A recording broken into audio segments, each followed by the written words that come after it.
Well, I am a real fan of Oswald Spengler. Okay. And Spengler, towards the end of his life, made a comment, and this is decades ago.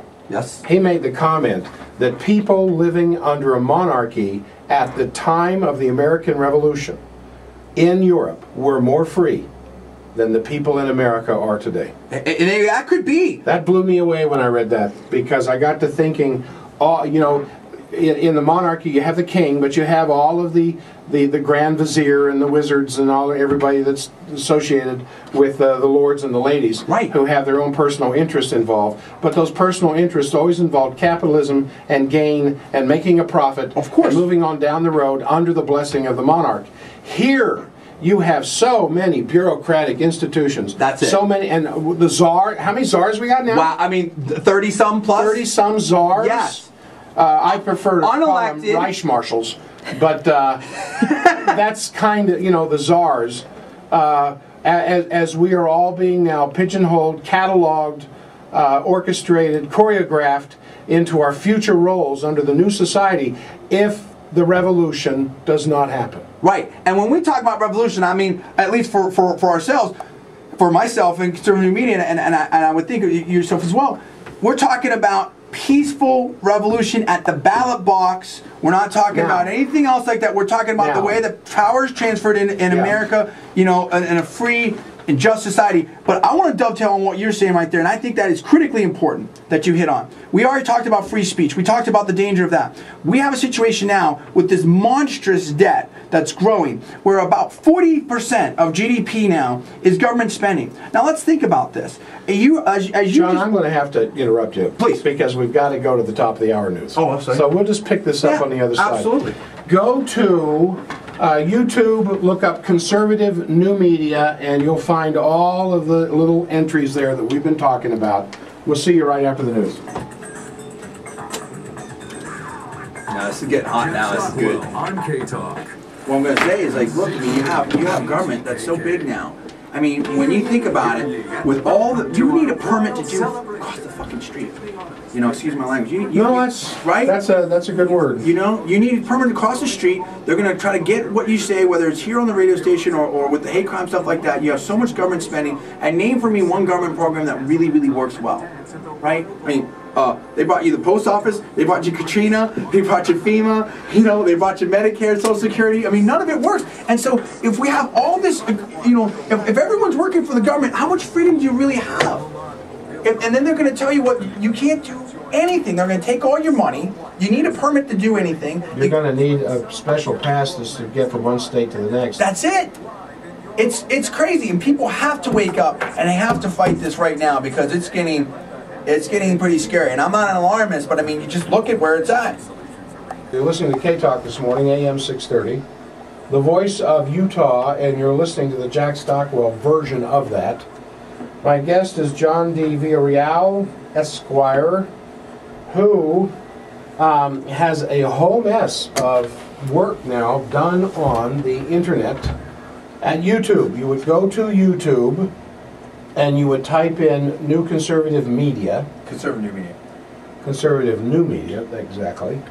And then you'll end up at his, I guess you can have a website inside of YouTube? So you have channels inside YouTube, and it's your own channel. I mean, you can have a channel. We can make a channel for you. You know what I mean? We can make a channel for K-Talk, and we're really good at that. We do some of that type of stuff as well. Well, I'm on YouTube. Oh, perfect. Quite a bit, but it's all relative to health. I got you. I don't think I don't have any political stuff on there, but my daughter filmed a whole bunch of stuff with me, explaining what I do, what my patients do. In fact, there's a group. There's a prayer group in the Bay Area now. Oh, really? That offers to do for free. Of course, you have to pay for it, but it's free. Right. Offers to do in the sense of praying for you what I do physically in my clinic in restoring structural balance to the skull and the neck. If you go to Google and you type in NUCCA, NUCCA is what I do, National Upper Cervical Chiropractic Association, NUCCA. And if you type in that plus prayer, you'll go to this prayer group that's in California that says, we'll do for you what Dr. Stockwell will do in his clinic.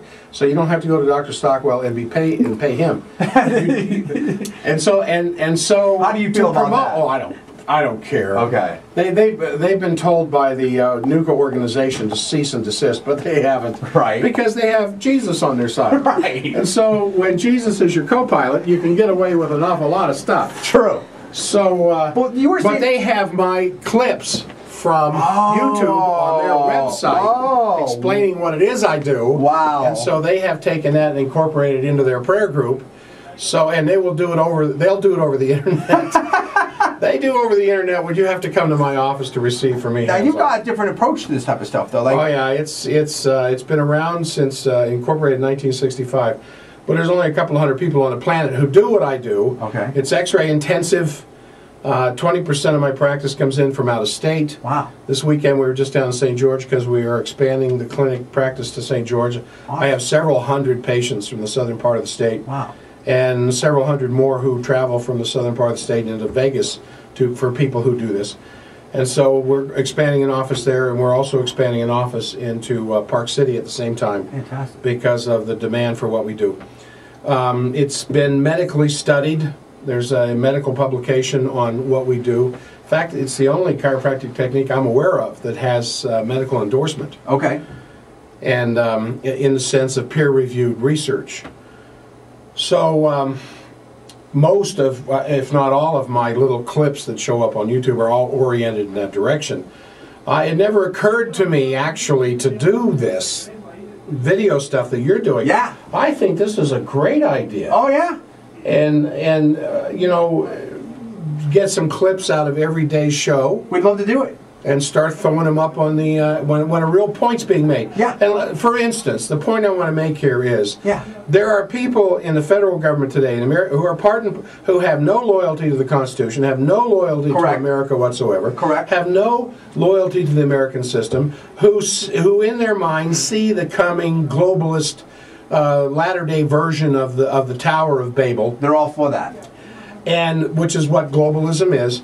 And they're jockeying for their position in some directorate or some conservative position where they will be a lackey to some higher form of a worldwide government that actually will be even greater than the UN. Some people are looking at the UN as the Trojan horse for world government. I think that the UN personally is the Dodge. It's the old Muhammad Ali float like a butterfly, sting like a bee, rope-a-dope stuff. Watch over here. Bam! That's it. Well, the BAM is coming financially through these special drawing rights, the end of the American dollar as the world's reserve currency, the trading of all petroleum products through the special drawing rights, which is the reason why some people think we attacked Iraq in the first place, was because Hussein was moving in that direction.